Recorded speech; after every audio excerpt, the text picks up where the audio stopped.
Walang nakakaalam sa mga kapitbahay kung saan sa Manila lumipat sila Kat.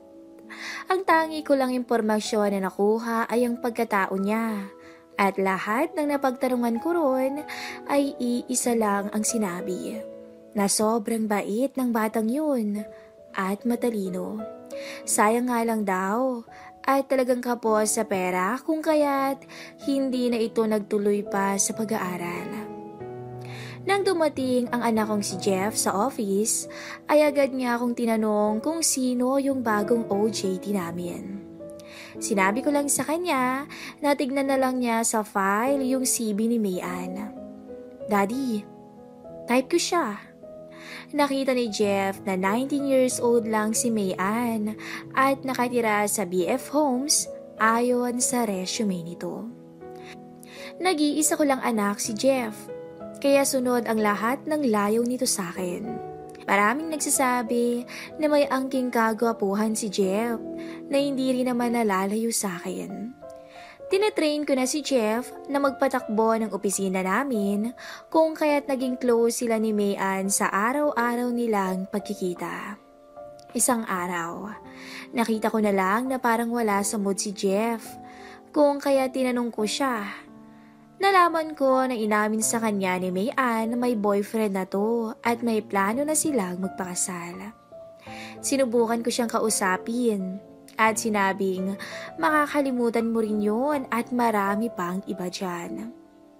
Madaling sabihin yun, ngunit kay Jeff ay mahirap gawin dahil ngayon lang yata tinamaan ng gusto ang anak ko sa babae. Paano ba naman? Ay super sexy at ganda ni Mayan, kaya nga kilalang kilala to sa office namin. One time ay naging commercial shampoo endorser to sa TV, kaya naman talagang may key. Lumipas ang ilang araw, ay kinailangang magpadala ako ng mga representative sa Singapore para sa isang mahalagang conference for 3 days. Inassign ko si Jeff na mamuno sa team kasama pa ang 2 staff sa office. Sinabihan ko ang secretary na asikasuhin ang bagay na to at ako'y tumulak naman papuntang Hong Kong dahil may urgent business deal naman ako roon. Nasa airport na si Jeff at hinihintay niya ang kanyang mga kasama nang tumawag ang secretary ko sa kanya at sinabing negative na mga kasama si Mr. Alberto, ang marketing head namin. Tanging si Mrs. Marquez lang ang dumating na isa ring head department ng company. Pero ang kailangan ay isang taga-marketing talaga at ito ang importanteng makasama. Sinubukan akong tawagan ng aking sekretary para inform din ako sa situation. Shit naman Nancy! Gawan mo ng paraan yan. Humugot ka na lang ng next in line kay Mr. Alberto na may knowledge sa system. Mag-offer ka na lang ng double incentive sa tao na yun dahil biglaan ang pangangailangang pag-alis.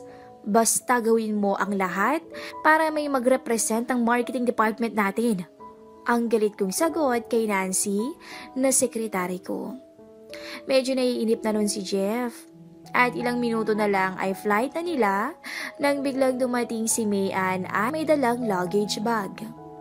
Sir Jeff, kailangan kong sumama sa'yo kasi no choice na and besides, well-versed na ako about the system at may nakaredy na rin akong presentation just in case. Hindi malaman ni Jeff kung matutuwa siya o maiinis sa pagkakasama ni Mayan sa kanila. Okay guys, let's go! Tinig ni Mrs. Marquez. Habang nasa plane ay kapansin-pansing walang imik si Mayan at parang napuyat sa kakaiyak at namumugto ang mga mata. Hindi pa rin siya pinapansin ni Jeff. Pagdating nila sa Singapore ay agad silang dumuloy sa hotel na pag-e-stayan nila. 2 rooms ang nakareserve. Isa para kina Mayan at Mrs. Marquez at isa para kay Jeff. Pero magkatabi lang to. Matapos ang unang session ay talaga namang napahanga si Jeff kay Mayan sa presentation na ginawa nito sa mga delegates. Tumuloy sila sa isang restaurant para kumain. Habang kumakain sila, ay nagpaalam sa akin si Mrs. Marquez na kung maaari sa buong 3 days na stay nila ay sa kapatid niya na raw siya tutuloy, na doon na rin nakatira sa Singapore. Sa akin ay okay lang. Ewan ko kay Mayan kung okay lang siya na mag-isa sa room niya. Tumango lang si Mayan at talagang walang masyadong kibo. Hindi na nakatiis si Jeff at tinanong si Mayan kung may problema ba to. Sinabi lang ni Mayan na huwag siyang gaanong pansinin at may iniisip lang siya. Lalong sumama ang loob ni Jeff sa pag-aakalang boyfriend lang nito ang iniisip nito. Matapos kumain, ay humiwalay na si Mrs. Marquez at nagpaalam na babalik na lang siya bukas ng umaga sa hotel. Naunang umakyat si Mayan sa room at si Jeff naman ay nagpaiwan sa bar upang uminom ng kaunti at manood sa band na nagpe-perform. Mga bandang 10:30 p.m. nang mapansin ni Jeff si Mayan na bumaba at nagsulo sa isang table sa bandang sulok sabay order ng hard drinks. Medyo may kalayuan sa pwesto niya si Mayan. Wala talagang balak si Jeff na lapitan ng dalaga ngunit hindi niya maiwasang mapuna na talaga namang sobrang lungkot ni Mayan at patuloy lang sa pag-inom ito. Bandang 12:30 na ng madaling araw at aakyat na sana sa room si Jeff dahil tapos na rin namang mag-perform ang bandang kanyang pinapanood nang muli niyang masulyapan si Mayan na halos langong-lango na sa alak at kinakausap at inaahot na ng waiter dahil mukhang gusto pa atang umorder ng drinks pero ayaw na itong pagbigyan. Medyo naaawa si Jeff. Dali-daling niyang tinungo si Mayan upang alalayan. Si Jeff na ang nagbayad ng bill at inalalayan niya si Mayan papunta sa room nito. Ano bang nangyayari sa'yo, babae ka? Ang medyo inis na tanong ni Jeff kay Mayan. Pisit kayo? Pare-pareho kayong mga lalaki. Puro kayo manluloko. Hinagpis ni Mayan. Hindi na lang pinakinggan ni Jeff ang sinabing yon ni Mayan. Pabayaan mo nga ako. Huwag mo akong pakialaman. Paulit-ulit na sigaw ni Mayan. Ngunit talagang binitbit na lamang siya ni Jeff. At dun muna sa kwarto niya dinala ang dalaga dahil talagang lasing na lasing to. Sa puntong yun ay naawa na ng gusto si Jeff. Inihiga niya dahan-dahan sa kama niya si Mayan. Nagbasa ng tuwalya si Jeff at ipinunas niya kay Mayan na talaga namang nagdidelihirio na yata sa kalasingan. Tama na Mayan, magpahinga ka na, marami ka lang nainom eh. Mahinang sabi ng binata. Biglang humagulgol ng iyak si Mayan at nagsimula ng magsalita. Tell me, Sir Jeff, pangit ba ako? Bakit nagawa bang mambabae ni Raul? Si Raul marahil ang boyfriend niya. Nahuli pala ni Mayan si Raul na pumasok sa isang maliit na hotel at kasama pa ang best friend niya nang sundan niya to nung isang araw. Sir Jeff, hayop sila. Masama talaga yung loob ko eh. Gusto ko silang gantihan. Hinagpis ni Mayan at sabay na payakap kay Jeff. Biglang parang nabuhay ng dugo si Jeff sa ginawa ni Mayan sa kanya. Inalo ni Jeff si Mayan at marahang hinaplos ang likod nito. Tahan na Mayan, nandito naman ako eh.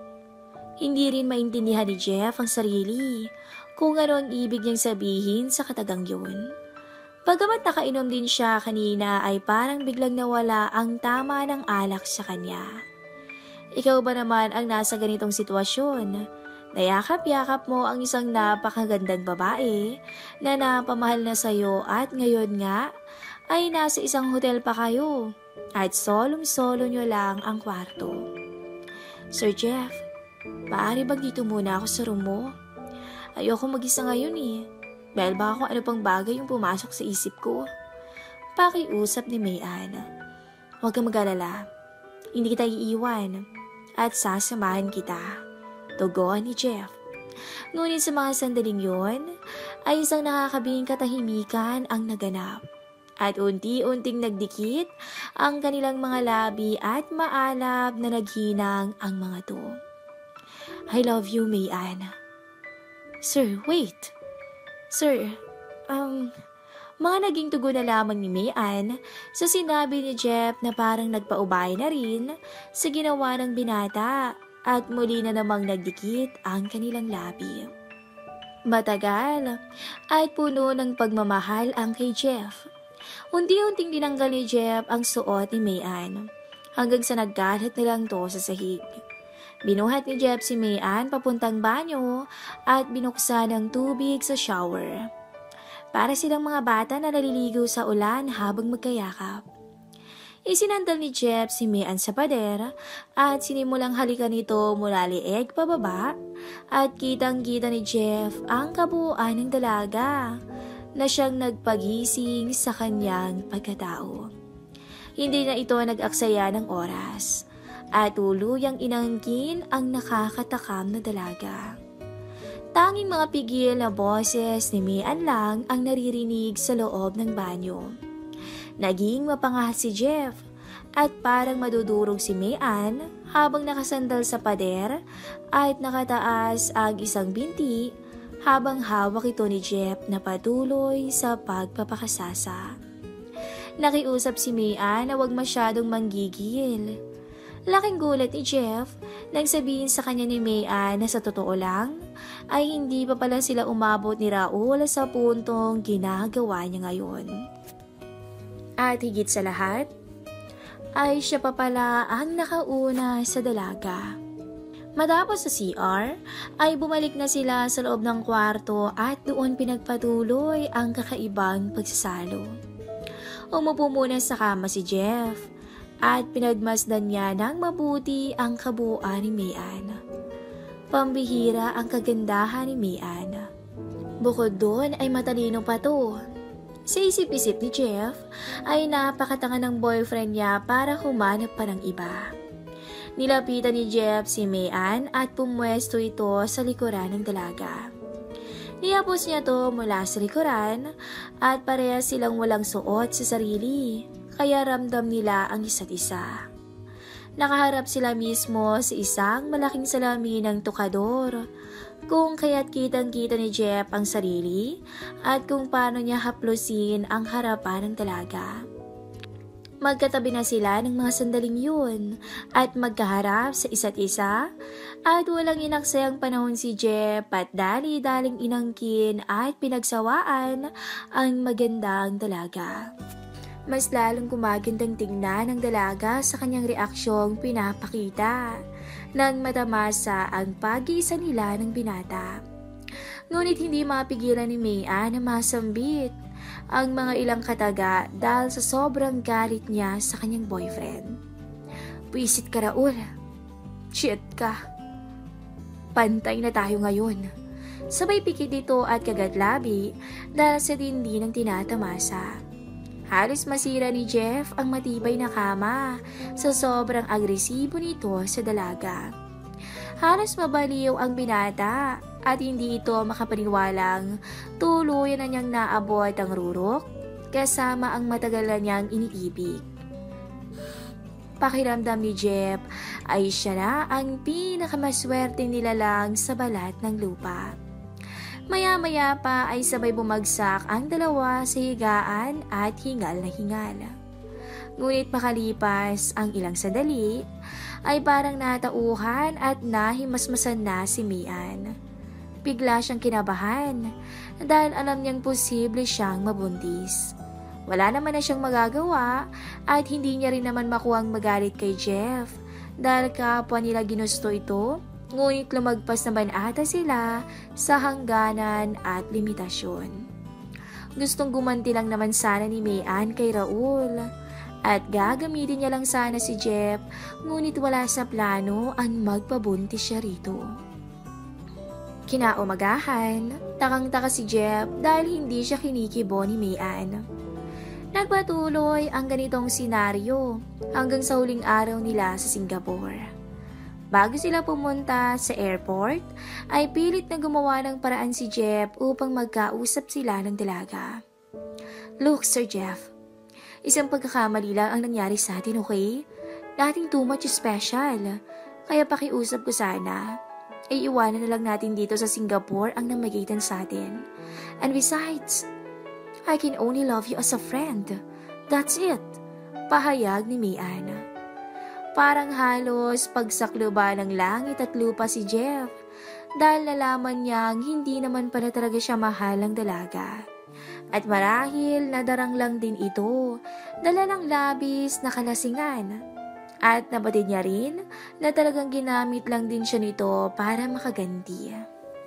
Pagbalik sa Manila, ay di na muling pumasok si Mian at si Jeff naman ay mistulang laging wala na naman sa sarili.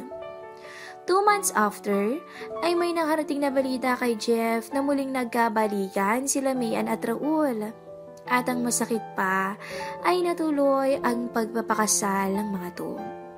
Ang chismis ay buntis daw si Mian ng 2 months, kaya minabuti ng mga magulang ng babae na ipakasal na raw ang dalawa. Batid ni Jeff na siya ang may kagagawan at ama ng dinadala ni Mian. Ngunit talaga sigurong mahal na mahal din ni Raul ang dalaga. Kaya't inako na lamang nito ang responsibilidad o kaya naman marahil ay napaniwala ni Mian si Raul na siya ang ama ng nasa sinapupunan nito. Nagpasya si Jeff na tumulak sa US at doon na muna manirahan para tuluyang makalimutan si Mian. Naiintindihan ko naman yun kaya pinayagan ko ang anak ko. Anyway, gumawa ako ng paraan para magkaroon ng branch ang office namin doon at upang ito ang pagkaabalahan doon ni Jeff. Lumipas ang mahabang panahon, 10 years to be exact. Biglang tumawag sa akin si Jeff at talaga namang napakasaya nito. At nagbalita na may plano na siyang magpakasal sa kanyang naging girlfriend sa States for 2 years na. Isa itong Pilipina at talagang mahal na niya to. Sinadya niya raw itong ilihim sa akin para daw sorpresahin ako. Sayang nga lang daw at pumanaw na ang kanyang mommy 3 years ago. Pauwiin niya raw dito ang kanyang kasintahan sa Pilipinas para magbakasyon ng 2 weeks. At nang sa ganon, ay makilala ko raw ng lubusan at sabay na lang daw kaming bumalik sa States ng girlfriend niya at diretso na sa wedding nila. Hindi na raw siya sasama para maayos niya ang ibang details ng kanilang kasal. Successful nurse daw itong magiging wife niya at ako na lang daw ang bahalang mag-interview pagdating dito ng GF niya. Bigla akong na-excite kung sino tong babaeng to at ano ang kanyang itsura. And the winner is Miss Catherine Acosta. Kasunod, ang isang masigabong palakpakan dahil sa pagkaka-announce ng nanalo sa isang beauty contest sa Cebu kung saan ay isa ako sa naimbitahang judge. Talaga namang napakaganda ni Catherine. Tawagin na lang natin siyang Kat. May taas na 5'7" at napaka-sexy. Laking gulat ko nga sa simula ng contest nang makita ko siya dahil inakala kong si Bella Padilla ang nakita ko dahil talagang kamukha niya to. By the way, ako si Ramon. Isa akong businessman na taga Maynila. At medyo pinalad na umasenso at makilala din dito sa Cebu. Sa totoo lang ay lihim na humanga ako kay Kat. Subalit hindi man lang ako nagkaroon ng pagkakataon na makausap man lang to. May pamilya na ako at may isang anak na lalaki na halos kasing edaran lang ni Kat. May transaksyon lang din ako dito sa Cebu. Kaya ako napunta sa lugar na to at naging kaibigan ko rin dito ang mayor at ibang mga kilalang businessman. Madalas kaming mag-good time tuwing gabi.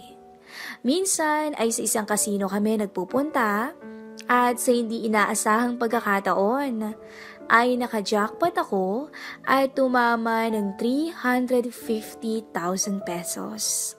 Natural na napakasaya ko. At biglang may bumulong sa akin na isa kong kasamahan at inalok ako ng babae. Super ganda daw ito at talaga namang garantisado ayon sa nag-aalok. Kaya nga lang ay medyo may kamahalan ang hinihingi nito. 100K daw. Ano? Sobra namang mahal ng pechay nun. Pabiro kong sabi sa grupo namin. At nagdawanan sila. Sa totoo lang, hindi ko gawain ang pumatol ng bayaring babae dahil tapat ako sa family ko. Ngunit hindi ako nilubayan ng mga kasama ko. At kinantyawan ako ng bakla. Paulit-ulit. Dahilan yun upang sumang-ayon na lamang ako. Total, baliwala naman sa akin ang perang ibabayad ko dahil sa napanalunan ko lang naman to sa sugal. Tumawag sa cellphone ang kaibigan ko at may sumagot sa kabilang linya. Tila, yun ata ang nag-aalok ng babae. At ilang sandali pa ay napagkasunduan na nila ang lahat. Nag-iwan lang ako ng 50,000 sa mga kaibigan ko bilang balato. At alam ko rin naman na gagamitin din nila yon sa mga bebot. Ngunit hindi kasing mahal ng babaeng inireto nila sa akin. Habang nagdadrive ako papunta sa hotel na aking tinutuluyan, dahil dun na raw pupunta ang babae sa room ko at hihintayin ko na lamang daw. Naging curious ako at medyo na-excite sa itsura ng babae. Ikaw ba naman ang magbayad ng 100,000 piso, di ba? Ang pagkakaalam ko lang ay mga artista lang ang sumisingil ng ganung kataas. Hindi kaya si Maui o si Aubrey ang pupunta sa room ko mamaya? Pabiro ko pang sabi sa aking sarili. Ilang minuto pa ay nasa room na ako at mabilis na nag-shower at nagpabango. Maya-maya pa ay nag-ring ang phone ko at sinagot ko yun. Mula sa reception ay ininform ako na may bisita raw ako na nais pumanhik sa room ko. Medyo kinabahan ako nang sinabing isang bading daw at may kasamang babae. Sinabihan ko ang receptionist na patuloyin yon sa room ko. Batid ko na yun na marahil yung hinihintay ko. Ilang saglit pa nga ay may kumakitok na sa door ko at dumungaw ako sa viewer. Nakita ko nga yung bading at ang kasama niyang babae. Good evening po. Kayo po ba si Mr. Ramon? Tanong ng bakla. Tumangulang ako at muling nagsalita ang bading at sinabing, siya po yung delivery na in-order ng kaibigan niyo. Sabay alis na at iniwan na lang ang babaeng kasama niya. Pinapasok ko na yung girl. Pero sa totoo lang, ay walang pagkakakilanlan nitong babaeng to dahil halos balot na balot at nakakapa at nakasuot pa siya ng shades. Wala siyang imik at umupo lang sa gilid ng kama ko. Tinanong ko siya kung ilang taon na siya at nalaman ko na 18 pa lamang. Sa totoo lang, parang gusto ko nang mag-back out dahil medyo bata pala itong nakuha ko. Nirequest ko na baka pwede niyang tanggalin na yung kanyang jacket na maong, pati na rin yung shades at cap niya. Ginawa niya naman yun, subalit ang sumunod na eksena ay sumurpresa sa akin ng lubusan. Tangina, sikat ba to? Bulong ko sa sarili ko. Hindi ako maaaring magkamali. Siya nga. Hindi ako nagpahalata na kakilala ko siya. At hindi ko rin sinabi na isa ako sa mga bumoto sa kanya para manalo siya sa beauty contest. Alam nyo, hindi ko alam o hindi ko malaman kung anong magiging pakiramdam ko. Para kasing biglang bumaba yung pagtingin ko sa kanya. Bayaran pala siya. At kaya naman pala mataas ang asking price niya. Muli kong bulong sa aking sarili. Sir, okay lang po ba kung makigamit muna ako ng CR? Ang mahinahong pakiusap niya sa akin. Pagkarating niya sa banyo, ay narinig ko na bumukas ang shower at marahil ay naligo muna siya. Shit! Wika ako sa sarili ko nang lumabas na ng banyo si Kat at nakatapis lang ito ng tuwalya. Sa totoo lang, ay bigla talagang bumukol ang harapan ng short ko dahil kitang-kita ko talaga ang kanyang kurbada at nakakagigil talaga ang kanyang kagandahan. Bahagya akong napansin ang kanyang mga mata na parang galing sa pag-iyak, ngunit inakala ko na lang na nahilam siguro siya sa sabon. Well, Iha, sisimulan na ba natin ang seremonya? Tanong ko. Dahan-dahan siyang lumapit at tumabi sa akin. Medyo nagtataka lang ako kasi ang alam ko sa mga ganitong klaseng babae ay agresibo at magaspang kung kumilos. Pero si Kat ay kakaiba at parang napaka-natural na mayinhin. Sinabi ko na lang sa sarili ko na ba't ba ako nag-iisip pa ng kung ano-ano. Ang mahalaga, isang pariwarang babae pala itong pinapantasya ko noon sa beauty contest. Dahan-dahan ko siyang inihiga sa kama at sinimulan ko siyang halikan sa noo, ilong at sa pisngi muna. Wala siyang gibo at parang napakalamig niya. Kahit papaano, ay gusto ko pa rin maging gentleman sa gagawin kong pagpapakasasa sa kanya. At dapat lang nasulitin ko ang ibabayad ko sa kanya. Unti-unti kong kinalas ang towel na nakabalot sa kanya. At napalunok na lang ako. At para akong lalagnatin ang bumungad na sa akin ang kabuang itsura ni Kat. Napakaputi, napakakinis at ang linis-linis niya talaga. Mabilis niyang tinakpan ng dalawa niyang kamay ang kanyang iniingatan sa baba. Marahil ay siguro nahihiya. Pinabayaan ko lang siya at sinubukan kong sunggaban ang kanyang mapupulang labi. Napakalambot at talaga namang mabango ang kanyang hininga. Kapansin-pansin din ang napakaputi at kumpleto niyang ngipin. Wala man lang siyang ganti sa ginagawa kong paghalik. At kapansin-pansin na hindi rin siya makatingin ng diretso sa akin. Sa loob-loob ko ay okay lang yan kasi baka masira pa yung konsentrasyon ko sa ginagawa ko. Naging mapangahas ang pagsuyo ko sa kanyang labi at grabe, para akong hihimatayin ng mga oras na yon. Maya-maya ay pansamantala akong dumikil at muli kong pinagmasdan ang magandang tanawin sa aking harapan. Mula ulo hanggang paa ay wala kang mapapansin ni kahit na anumang peklat o itim man lang kay Kat. Dala marahil sa sobra niyang linis at maingat na pangangalaga ng sarili. Jackpot talaga ako. Tinuloy ko na nga ang pagpapakasasa at wala akong sinayang, mula ulo hanggang paa ay aking natamasa. May naririnig ako ng munting boses ng pagtugon kay Kat, pero hindi pa rin niya ako matignan ng tuwid. Sa tuwing tinitingnan ko ang kagandahan niya. Sa puntong yun, ay ibinaba ko na rin ang aking shorts at napansin kong parang natakot si Kat sa kung ano ang meron ako. Sinubukan kong paluhurin si Kat, ngunit mahinaon siyang tumanggi at nagsabing, "Gawin niyo na lang ho lahat ng gusto niyo gawin sa akin. Wag lang ho yan." Marahil ay hindi pa talaga to sanay sa kanyang trabaho. Pinagbigyan ko muli siya at sa pagkakataong to, ay inutusan ko siyang tanggalin niya ang kanyang mga kamay sa pagkakatakip sa kanyang sarili.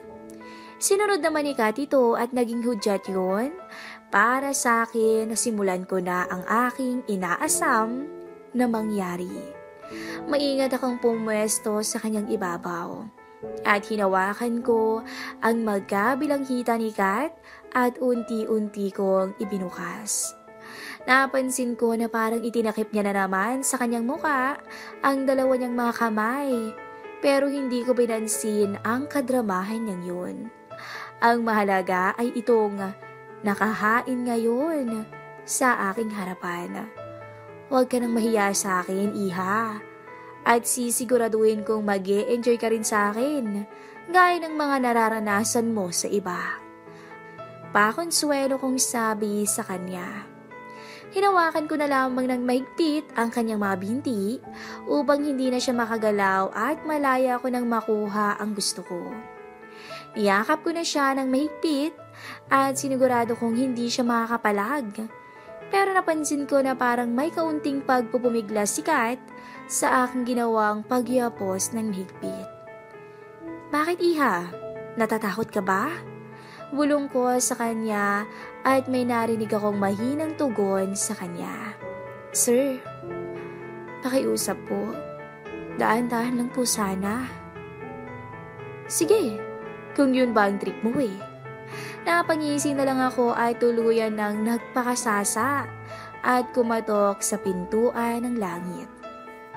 Napansin ko na napapangwisikat ng matamasa ang pag-iisa naming dalawa na para bang first time niya ang lahat ng to. Sa puntong yun ay parang nahihiwagaan na ako sa kanya. Dahil sa pagkakaalam ko, si isang katulad niyang babae ay sanay na sanay pagdating sa kama. Expected ko rin na hindi dapat ako mahihirapan sa pag-angkin sa kanya dahil siya na dapat ang mag-guide sa akin. Pero dahil sa uhaw, ay halos mayupi na si Kat sa kama sa aking panggigigil.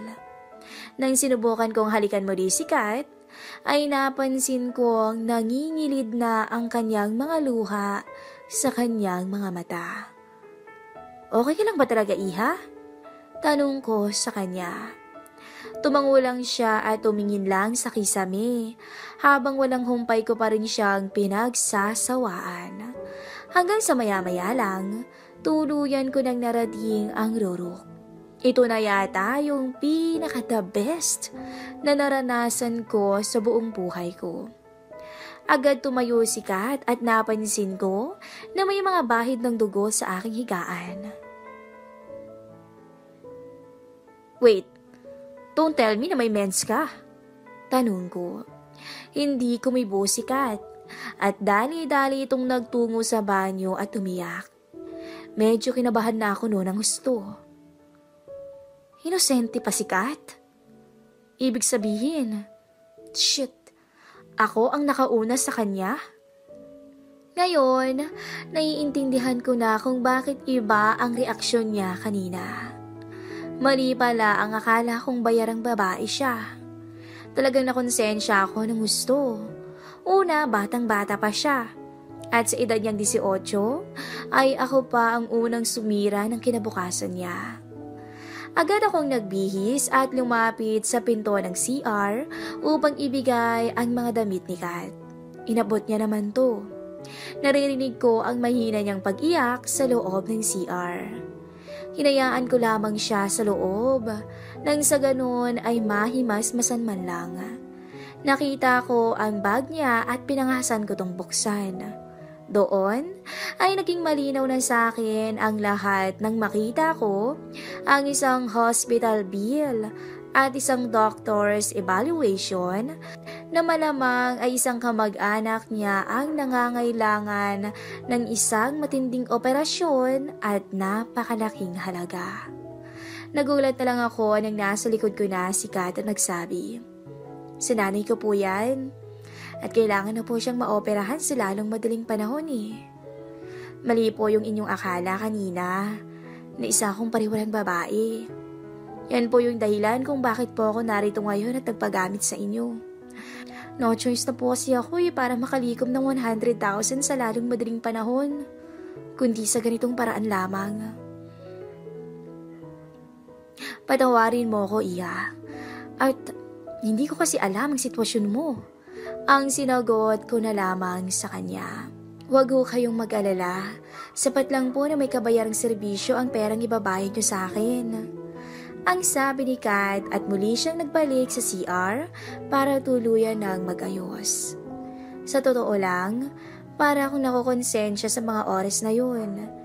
Kaya ang ginawa ko na lang ay inihuwalay ko sa isang sobre ang 100K na bayad.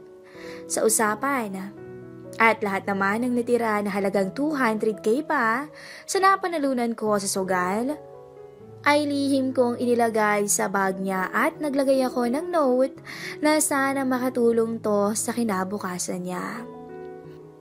Ngayon lang pagkakataon na to ko nakadama ng napakaluwag. Para sa akin, ang magbigay ng ganong kalaking halaga sa isang taong hindi ko pa naman ganap na kilala.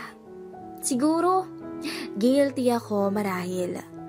Pag-abot ko kay Kat ng 100k, ay sabay kuha niya na rin ng kanyang bag at nagsabing, "Thank you sir, hiling ko lang po sana ay manatili na lamang sa silid na to ang nangyari sa atin."